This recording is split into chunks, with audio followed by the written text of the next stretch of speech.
Hello viewers, Tollywood story এক্সপ্লেনারে তোমাদের সবাইকে অনেক অনেক স্বাগত জানিয়ে পরশুরামের আজকের পর্বের রিভিউ নিয়ে চলে এসেছি।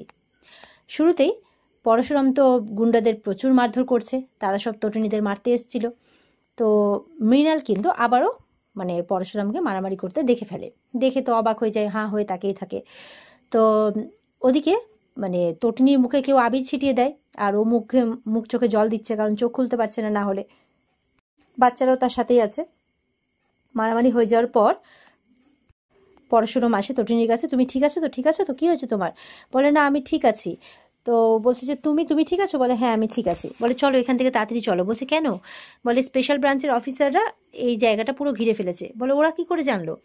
বলে জানি না, ওদের কাছে নাকি খবর ছিল, তাই ওরা চলে এসেছে, চলো।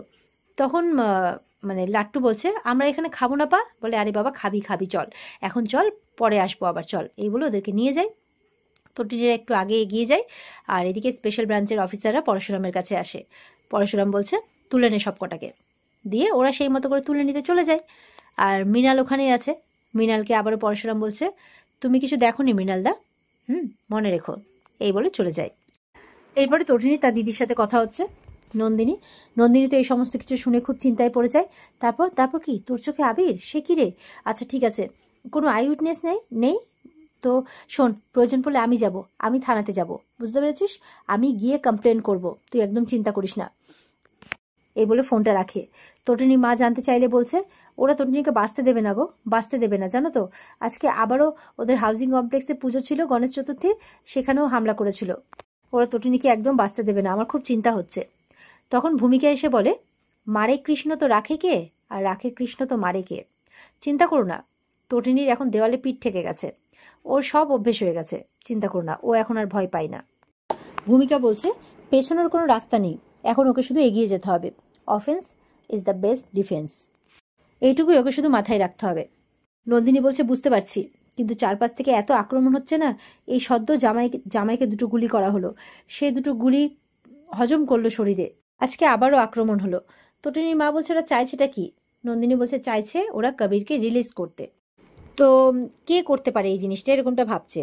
ভূমিকা বলছে কর্ণ চ্যাটার্জির যা অবস্থা, ও এখনই সদ্য এই বোকামিটা করতে যাবে না, তাহলে কি অন্য কেউ, অন্য কিছু উদ্দেশ্যে?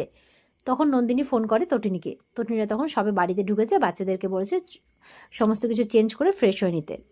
তো তটিনীও ফ্রেশ হতে যাচ্ছে, সেই সময় নন্দিনীর ফোন। বলছে যে আচ্ছা, ভূমিকা একটা কথা বললো, আমার বেশ লজিক্যাল লাগলো, যে কর্ণ চ্যাটার্জি তো মনে হয় না এখন এই ব্যাপারটা ঘটাবে, তো কে ঘটালো তোর কোনো সন্দেহ? তোর কি আর কোনো শত্রু আছে তোদের? বলছে তা জানি না, তবে একজনকে সন্দেহ আছে, ক্রিমিনাল জগতের একটা নাম, সেটা হচ্ছে শীতল। বলে শীতল? সেটা আবার কে? বলছে আছে সেসব অনেক ব্যাপার, সব তোকে পরে বলবো, এখন আমি ফোনটা রাখছি। এই বলে ফোনটা রেখে দেয়। তটিনী এবার নিজে নিজেই বলছে শীতলটা কেন, কি উদ্দেশ্য, কেন এসব করতে চাইছে? যা করছে তাতে দেখে তো মনে হচ্ছে মানসিক কোনো সমস্যা আছে, তাই বলছে। তখন পরশুরাম আসে, বলছে তোমাকে এইসব নিয়ে ভাবতে হবে না। বলে কেন ভাবতে হবে না বলো তো? এটা কতটা একটা ব্যাপার, তুমি বুঝতে পারছো? আমার না ভালো লাগছে না এসব কিছু। বলে শোনো, দুপুরে আমাদের লাঞ্চ করতে যাওয়া আছে, আর রাতের খাবারটা আমি বানাবো, ঠিক আছে? বলছে দেখো তুমি এইভাবে কথা ঘুরিও না, আমার মনে না অনেক প্রশ্ন জমা হয়ে আছে, অনেক। তখন পরশুরাম ব্যাপারটাকে ম্যানেজ দেওয়ার জন্য বলছে প্রশ্ন আমার মনেও আছে, কর্ণ চ্যাটার্জিকে তুমি কিভাবে চেনো? তখন তটিনী কিছুক্ষণ চুপ করে থাকলে তারপরে বলছে সব প্রশ্নের উত্তর হয় না, আর সব প্রশ্নের উত্তর দেওয়া যায় না। তখন পরশুরাম বলছে আচ্ছা ঠিক আছে বাবা, ঠিক আছে, আমি কিছু জিজ্ঞাসা করব না। আমরা আমাদের বিশ্বাস, ভরসা, ভালোবাসা দিয়ে এই ছোট্ট ঘরটাকে বানিয়েছি, আর এই ছোট্ট ঘরটায় মিষ্টি দুটো বাচ্চা ঘুরে বেড়ায়, তাদেরকে নিয়ে আমাদের সংসার, আমরা এই সংসারটাতে খুব ভালো থাকবো, খুব খুশি থাকবো, এইভাবে বউকে বোঝাচ্ছে। তো তটিনীরও মনটা কিছুক্ষণের জন্য ভালো হয়ে যায়। বলছে কে কি বললো, কে কি ভাবলো, কি করলো, কিচ্ছু যায় আসে না আমাদের। আমি জানি আমি তোমাকে অনেক আঘাত করে ফেলেছি, তবে বিশ্বাস করো আমাদের কিচ্ছু যায় আসে না, কে কি করলো যা খুশি করুক, কিন্তু আমি কিন্তু তোমাকে খুব ভালোবাসি। তো এরপরে তটিনীর মনটা ভালো হলে বলছে শোনো, আজকে রাত্রে আমরা বাইরে খাবো রেস্টুরেন্টে। বলে না না না, একদম না। বলে কেন? বলে অত টাকা খরচ করা যাবে না, অত টাকা নেই। বলে হায় রে কঞ্জুস। বলে কঞ্জুস নয়, ওটা আমার বরের টাকা। বলে কি বর? তো আমি কে? বলে তুমি একটু কাছে এসে বলছে তুমি বর। হে বলে হাসতে হাসতে ওখান থেকে চলে যায়। পরশুরামও হাসতে থাকে। এবার পরশুরাম বলছে যে শীতল, তুমি যেটা করেছো অনেকটা মাত্রা ছাড়িয়ে গেছো, এবার তোমাকে থামানো দরকার। এদিকে মানে গেছে, জিৎ গেছে সত্যজিতের কাছে, গিয়ে বলছে দাদা কিছু কথা ছিল। বলে কি কথা বল? বলে দাদা তুমি কিছু করো না দাদা, আমার দোষটা কোথায় বলো? আমি তো শুধু চেয়েছি যে আমার মেয়েটা সুখে সংসার করুক তার বরের সাথে, আর তো কিছু চাইনি, তাই না বলো? কিন্তু এতে আমার কি দোষ বলো? আমি তো আমার মেয়ের ভালোর জন্যই যা করছি। তুমি প্লিজ আমাকে এই ব্যাপারে সাহায্য করো না, তুমি কিছু বলো না। তোমাকে তটিনী শোনে, কথা শুনবে, তটিনী আরাধ্যা সবাই কিন্তু তোমাকে মেনে চলে, নন্দিনী সবাই তোমাকে মেনে চলে। নন্দিনীকে বলো এই কেসটা না লড়তে, আর তটিনীকে বলো কেসটা উইথড্র করে নিতে। প্লিজ দাদা প্লিজ এইটুকু উপকার আমার করো, প্লিজ আমি তোমার কাছে অনুরোধ করছি। তুমি বললে ওরা ঠিক শুনবে, তুমি কিছু একটা করো, তাই বলছে। তখন আরাধ্যা আসে, বলছে বলে লাভ নেই, উনি শুনবেন না। সত্যই তখন বলছে আরাধ্যাকে দেখে, আরাধ্যা তুই এখানে, আর এসব কি বলছিস? বলে হ্যাঁ, আজকে আমি যদি তোমার মেয়ে হতাম তাহলে এতদিনে তুমি কেসটাকে মানে ব্যাপারটাকে সলভ করে দিতে, কিন্তু সেটা তো নয়। তবু আমি হাত জোর করে বলছি জেঠু, প্লিজ কিছু একটা করো, প্লিজ দেখো আমার বরের মুখটা দেখো, ও রাতে ঘুমোয় না, আমার শ্বশুরমশাই রাতে ঘুমোন না, বাড়িটা কেমন একটা শ্মশানপুরী হয়ে গেছে, দয়া করো তুমি কিছু একটা করো, আর পারছি না আমি, তাই বলছে। এদিকে পরশুরাম তার বাড়িতে একদম রান্না বান্না করতে মত্ত হয়ে গেছে, কষা মাংস রান্না করছে। দিয়ে তার ছেলে আসে, বলে বাহ পা আজকে জমে যাবে তো? বলে হ্যাঁ একদম। তখন বলছে আমার পা সবসময় বেস্ট রান্না করে। পিকু এসে বলে না মাম্মি সবসময় বেস্ট রান্না করে। বলে না পা, ও বলে না মাম্মি, বলে পা না বলে মাম্মি, এই বলে ঝগড়া শুরু হয়ে যায়।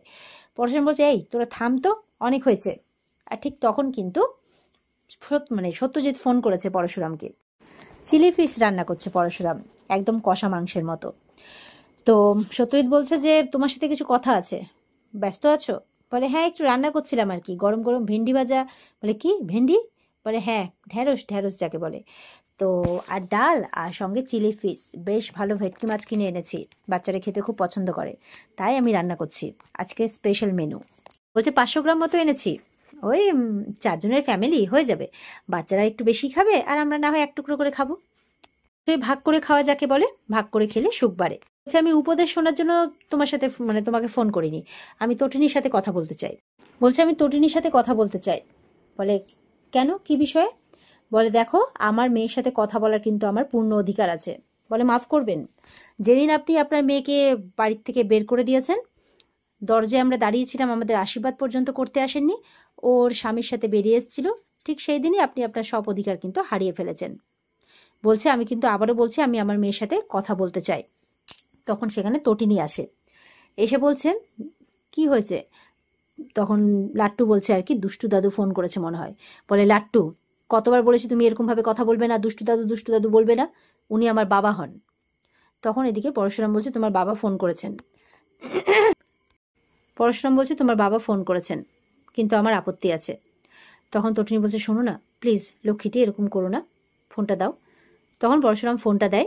তটিনী বলছে হ্যাঁ বাবা বলো। বলছে আমি তোমাকে আদেশ দিচ্ছি বাবা হয়ে, তুমি এই কেসটা থেকে সরে দাঁড়াও। যদি কোনোদিনও জীবনে আমাকে বাবা বলে মেনে থাকো তাহলে আমি অনুরোধ করছি আর এই কেসটার দিকে তাকিও না ফিরে।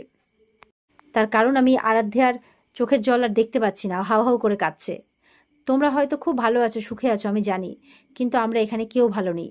তাই তোমাকে অনুরোধ করছি বাবা হয়ে যে এই কেসটা থেকে তোমরা সরে দাঁড়াও, ওদের একটু বাঁচতে দাও। তখন সেখানে নন্দিনী আসে, বলছে একদম বাবার মতোই হয়েছে, বাবার মতোই ধাঁচ পেয়েছে। তখন সত্যজিৎ বলছে কে, কি বলছো তুমি? বলে হ্যাঁ এই যে আরাধ্যার চোখের জল, সবটাই তো মিথ্যে, ওকে তো সাজিয়ে গুছিয়ে তৈরি করে পুরো পাঠিয়েছে এখানে, তাই বলছে। তখন জিৎ বলছে ভদ্রভাবে কথা বলো নন্দিনী। বলছে আমি ফ্যাক্টটাই বলছি। তো নন্দিনী বলছে যে ওর চোখের জলে তুমি ভুলে যেতে পারো, কিন্তু নন্দিনী ফোনটা কাড়িয়ে নেয়। বলে কি করছো কি, এই শিক্ষা দিয়েছি তোমাকে আমি? বলে ফোনটা দাও। বলে না তুমি আমাকে কোনো শিক্ষা দাওনি ড্যাডি, আমাকে আমার মা শিক্ষা দিয়েছে। নন্দিনীকে বলছে শোন তুই কিন্তু একদম ইমোশনাল ফুল হবি না, ওরা শেষ অস্ত্র প্রয়োগ করছে, বুঝতে পেরেছিস? একদম এগুলোতে ভুলে যাবি না, তুই এই কেসটা থেকে সরবি না, আমি তোকে বলে দিলাম। আর জিৎ মুখার্জিকে আমি খুব ভালো করে চিনি, দুরাত্মার কিন্তু ছলের অভাব হয় না। জিৎ বলছে ভদ্রভাবে কথা বলো।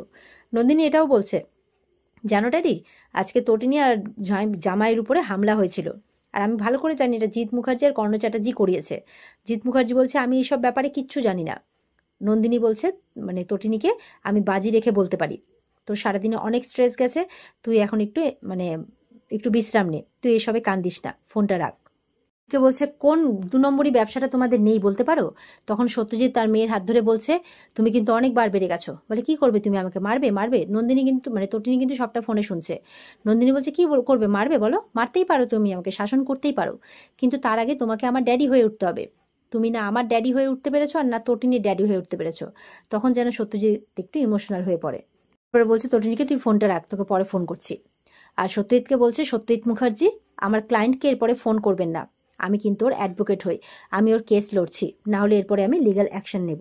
জিৎ মুখার্জি বলছে সত্যজিৎ মুখার্জিকে, দেখলে তো কেমন অবাধ্য হয়েছে। সত্যজিৎ বলছে দাঁড়াও আমি আসছি। এই বলে নন্দিনী নন্দিনী করতে করতে নন্দিনীর পেছনে যায়। এদিকে কবির বলছে কি হলো এসব ড্রামা করে, আমি জানি এসব কিচ্ছু হবে না, এরপরে আমি যা খুশি তাই করবো, আমি কিন্তু জেলে যাব না। জিৎ মুখার্জি বলছে জামাই একটু শান্ত হও, আমরা দেখছি কি করা যায়। বলে না আপনিও কিছু করতে পারেননি, আমার ড্যাডিও কিছু করতে পারেনি। তো কবির আবার বলছে এবার দেখুন আমাদের জেনারেশন কি করে, এই বলে বেরিয়ে যায়। তখন আরাধ্যার বাবা বলছে জিৎ যাও ওকে আটকাও, জামাইকে আটকাও। বলে না আটকে কোনো লাভ নেই, আমি ওকে বিয়ে করেছিলাম, ওকে বাজি ধরেছিলাম ওকে বিয়ে করার, তো এবার আমার সবকিছু মানে প্রতিশোধ ওই পূর্ণ করবে, তাই বলছে। আর তখনই কিন্তু আজকের পর্ব শেষ হয়ে যায়। তো বন্ধুরা এই ছিল আজকের পর্বের রিভিউ। কেমন লাগলো কমেন্টে জানাবেন, আমাদের সাথে জুড়তে চ্যানেলকে সাবস্ক্রাইব অবশ্যই করবে। দেখা হচ্ছে তোমাদের সাথে আগামীকালকে, সবাই খুব ভালো থাকবে। আজকের মতো এই পর্যন্তই, টাটা।